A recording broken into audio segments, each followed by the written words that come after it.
Hello students, how are you? Fine. चले बेटा, हम लोगों ने एक चैप्टर स्टार्ट किया था बीओपी का, ठीक है, balance of payment.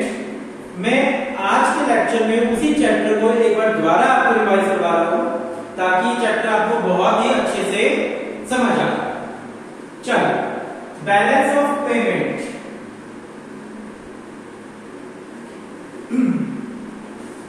Balance of payment से पहले आप एक चीज समझो, बी और T. Balance of trade, B और टी को क्या बोलते हैं? Balance of trade. Balance of trade क्या होता है? बैलेंस ऑफ ट्रेड का मतलब होता है एक्सपोर्ट एंड इंपोर्ट। सिंपल सी भाषा में बोलूं तो ट्रांजैक्शन बिटवीन टू कंट्री, दो कंट्री के बीच में होने वाला ट्रांजैक्शन क्या कहलाएगा? बैलेंस ऑफ ट्रेड, यानी export and import of goods. Clear? ये बात आपको क्लियर होगी कि हर कंट्री दूसरी कंट्रीज के साथ एक्सपोर्ट भी करता है, इंपोर्ट भी करता है। उस एक्सपोर्ट एंड इंपोर्ट को बोलते हैं balance of trade. Balance of trade, ठीक है। आपका चैप्टर है बैलेंस ऑफ पेमेंट। चैप्टर क्या आपका? Balance of payment. Balance of payment क्या होती है? Balance of payment is a statement. जैसे बैलेंस शीट होता है ना, statement, same as this balance of payment is a statement which show all monetary transaction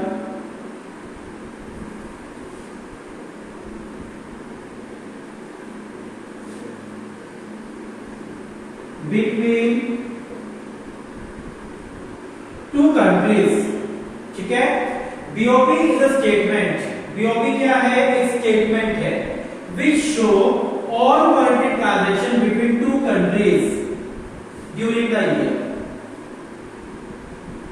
during the year BOP एक statement होती है जिसमें हम हमारे देश की, अगर मैं अपने देश की बीओपी की बात करूं तो हमारे देश की जो भी दूसरे देशों के साथ ट्रांजैक्शन होती है ना, वो सारी ट्रांजैक्शन कहां रिकॉर्ड करी जाती है?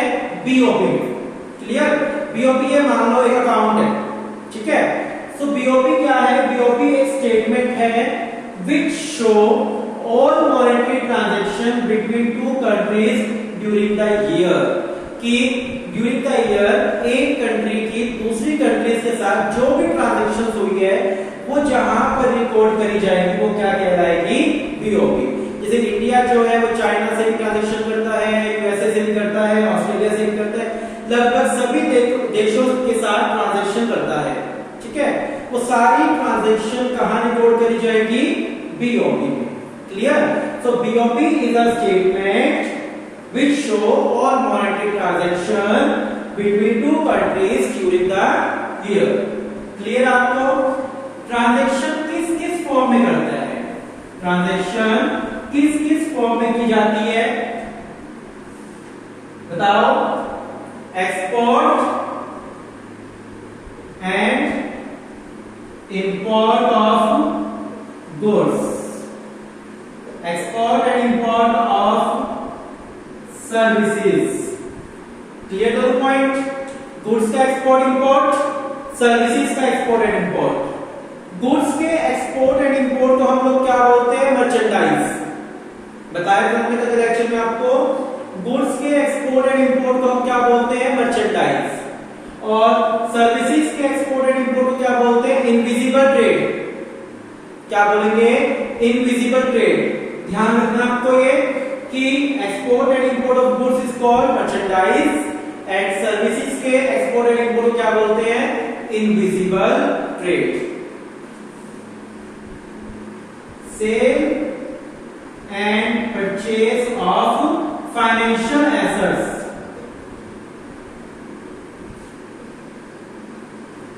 फाइनेंशियल एसेट्स कौन सी होती है? Shares, debentures, bond. ये बेटा आप ध्यान रखना, financial assets and real assets बहुत सारे प्रैक्टिकल एग्जाम में या इंटरव्यूज में पूछ लेते हैं। वो फाइनेंशियल एसेट्स कौन सी होती है, रियल एसेट्स कौन सी होती है, बच्चों को वहां पर नहीं पता होता या भूल जाते हैं, तो आप ध्यान रखना। फाइनेंशियल एसेट्स कौन सी होती है? शेयर्स, डिबेंचर्स, बॉन्ड्स एसेट्रा, ठीक है।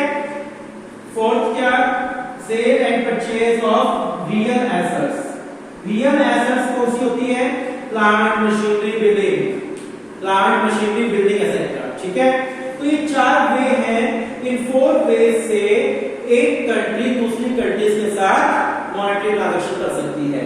गुड्स का लेन देन, सर्विसेज का लेन देन, फाइनेंशियल एसेट्स को खरीद और बेच सकती है और रियल एसेट्स को खरीद और बेच सकती है।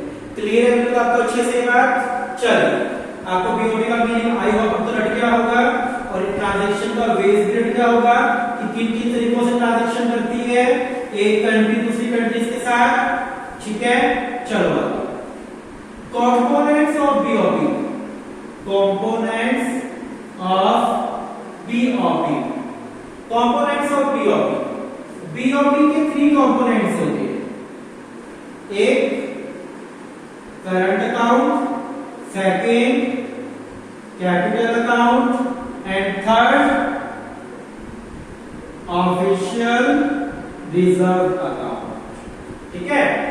एक करंट अकाउंट, एक कैपिटल अकाउंट एंड थर्ड होता है ऑफिशियल रिजर्व अकाउंट। ध्यान रखना, मैं पूछूंगा आपसे बीओबी के कितने कंपोनेंट है तो आप क्या कहोगे, 3 कंपोनेंट्स, एक करंट अकाउंट, एक capital account and third one official reserve account, ठीक है।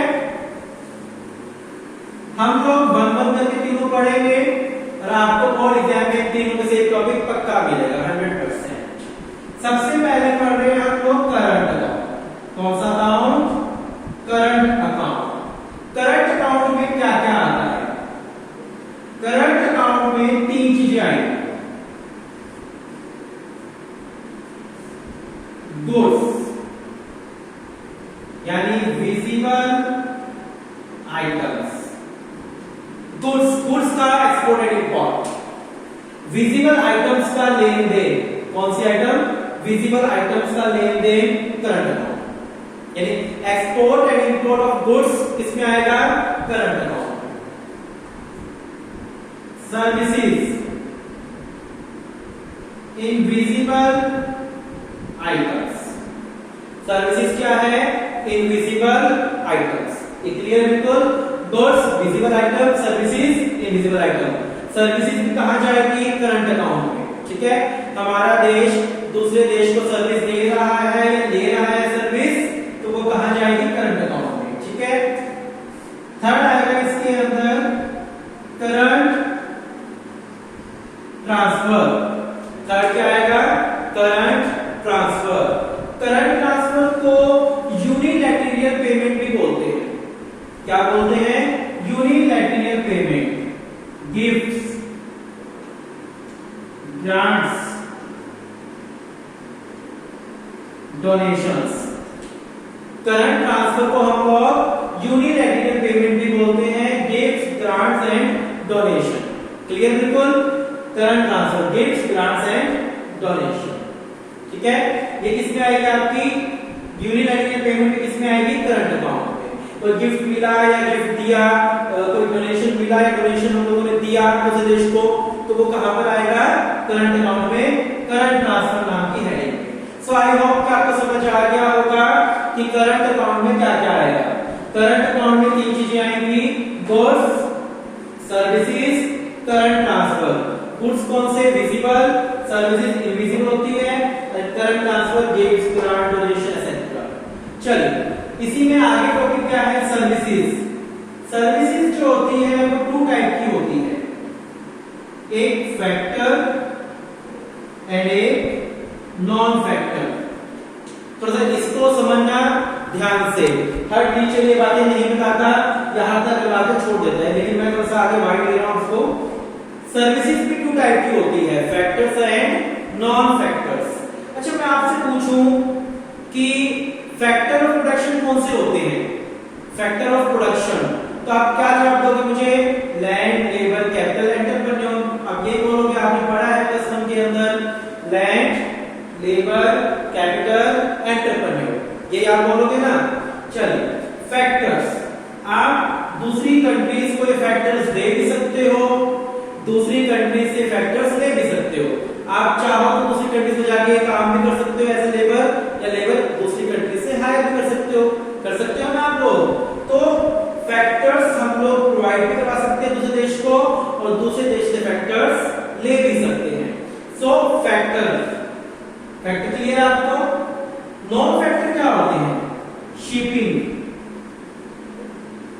Banking, insurance, communication etcetera.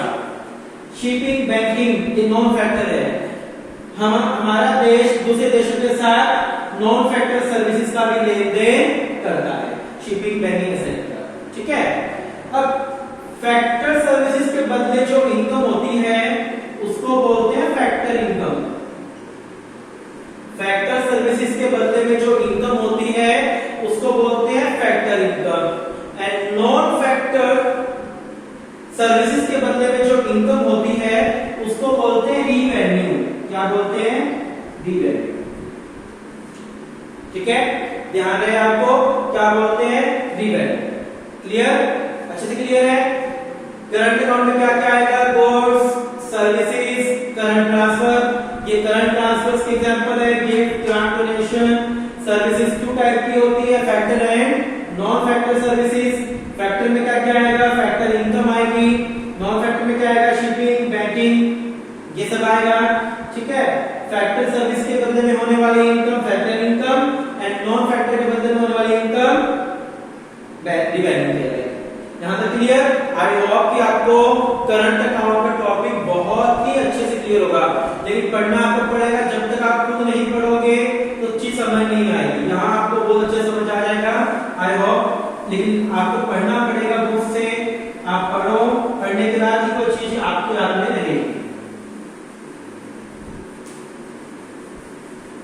Second account कौन सा था? Capital account. इसके बारे में कल भी आपको थोड़ा सा बताया था। इसको हम लोग आज भी थोड़ा सा करेंगे और थोड़ा कल करेंगे। कैपिटल अकाउंट को ध्यान से समझना।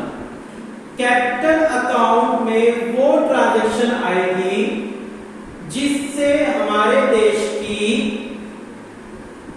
क्या चेंज हो जाए? एसेट्स चेंज हो जाए, एसेट्स की ऑनरशिप में चेंज हो जाए। कैपिटल अकाउंट में वो ट्रांजैक्शन आएगी जिससे हमारे देश की एसेट्स की ऑनरशिप में चेंज हो, एसेट्स की ऑनरशिप। अब बताता हूं मैं आपको कैसे। देखिए, आप कहोगे सर कि यहां मैं मीनिंग दिखाता हूं आपको, एक पर्टिकुलर मीनिंग किसे दिया होगा यहां पर। यहां कहता है meaning, capital account is that account which record all such transaction between residents of country and rest of world which cause a change in ownership of assets। इसमें वो ट्रांजैक्शन आएगी जिससे हमारे देश की एसेट्स की ऑनरशिप में चेंज हो जाए। ठीक है। तो आपके माइंड में आएगा सर कि ऑनरशिप की तब चेंज होगा, एसेट्स की ऑनरशिप तब चेंज होगी ना जब हमारे देश से एसेट जाए या हमारे देश पे एसेट्स आए। और एसेट्स की बात करते आपके माइंड में आ रहा होगा प्लांट एंड मशीनरी, है ना? यही माइंड में आ रहा होगा। एसेट्स की बात करें तो प्लांट एंड मशीनरी हो गया, लैंड हो गई, बिल्डिंग हो गया। लेकिन आप देखो, plant and machinery, land and building all visible items, ये विजिबल गुड्स हैं। सो इनको कैपिटल अकाउंट में नहीं लिख सकते, इनको कहां लिखना पड़ेगा? करंट अकाउंट में। तो आप लोग सर आप तो ये भी बोल रहे हो कि एसेट्स की ऑनरशिप चेंज हो, और ऑनरशिप तो तभी चेंज होगी जब प्लांट मशीनरी आएगी या जाएगी, और आप कह रहे हो प्लांट मशीनरी तो करंट अकाउंट में जाएगी। तो यहाँ क्या है? यहाँ समझना, कैपिटल अकाउंट में वो ट्रांजैक्शन आती है जिससे हमारे देश के पास फॉरेन करेंसी आए या फॉरेन करेंसी जाए। यहाँ एसेट्स का मतलब फॉरेन करेंसी से हो रहा है। जो आप एसेट्स समझ रहे हो ना, change in assets, ownership of assets, तो यहाँ एसेट्स का मतलब क्या है? Foreign currency. कैपिटल अकाउंट में वो ट्रांजैक्शन आएगी जिससे हमारी फॉरेन करेंसी कम या ज्यादा हो रही है। फॉरेक्स रिजर्व, जिसको हम फॉरेन करेंसी बोलते हैं, फॉरेक्स रिजर्व कम या ज्यादा हुए, वो ट्रांजैक्शन कहां आएगी? कैपिटल अकाउंट में। अब क्लियर है बिल्कुल आपको?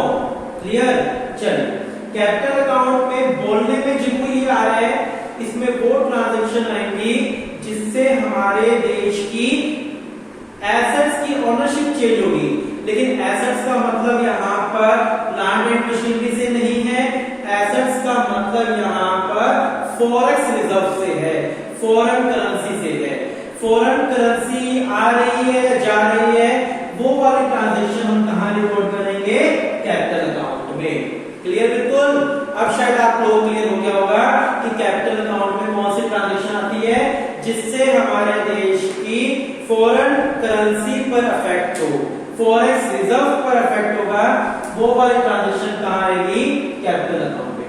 आप डेफिनेशन ये लिखोगे, it record all such transaction between two countries which cause change in ownership of assets। ठीक है, एसेट्स का मतलब समझ में यहाँ क्या बोल रहे हैं? Forex reserves, foreign currency. Capital account के टू कंपोनेंट है, बस इतना करा के मैं छोड़ रहा हूं मजे वाली आपको। फॉरेन इन्वेस्टमेंट एंड बोरोइंग, इसको थोड़ा आगे हम लोग कल डिस्कस करेंगे।